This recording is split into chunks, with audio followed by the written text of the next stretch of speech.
Rishi Sunak announces a new qualification, the Advanced British Standard, throwing planned qualification reforms into disarray.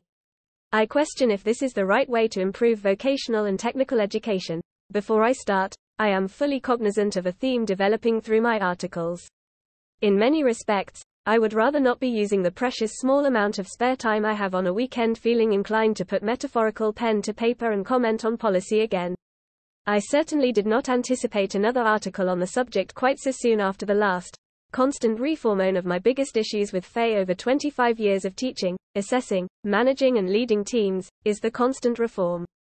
It disrupts learning, increases workload for teachers and never actually solves the question it intends to ask. See the latest report by Tom Bewick and Matilda Gosling's Running to Stand Still for example. As with the HS2 question and subsequent concern, business in general performs best when things are planned and predictable and not subjected to avoidable turbulence. Education is no different. Stability is crucial to success, allowing for strategic planning and giving time for operational embedding and organisational cultural shifts. We need time to stop, plan, consult, implement, reflect and change. The seemingly innocuous statement of delivering maths until the age of 18 feet, for example, despite the good intention, is no more easily realized than solving the staffing crisis in the NHS. One does not simply hire and fire maths teachers on a whim. It takes a longer-term strategy to produce skilled teachers, and an even longer one for skilled and experienced teachers. Small consideration, huge impact. Making decisions on qualifications. Decisions on qualifications should be based on data and valid and relevant research. They should involve all stakeholders, including teachers. Hint, hint. They should be built on a solid framework that is realistic, achievable and purposeful.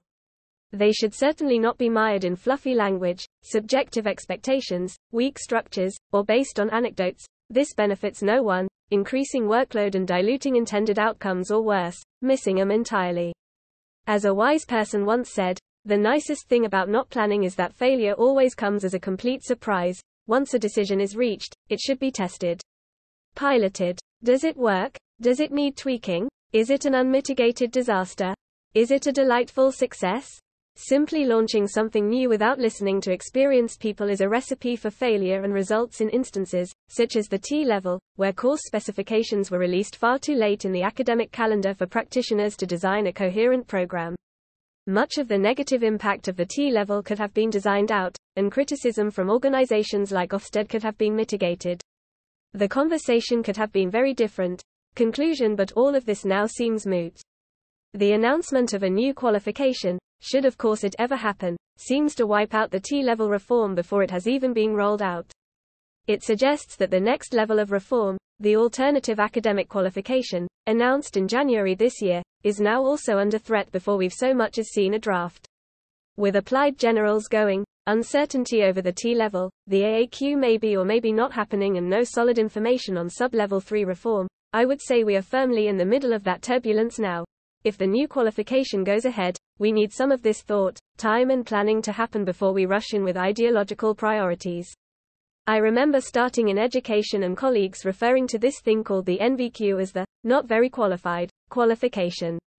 I hope that this new qualification doesn't end up being referred to as a BS qualification by Neil Sambrook, Director of Faculty for STEAM at Walsall College.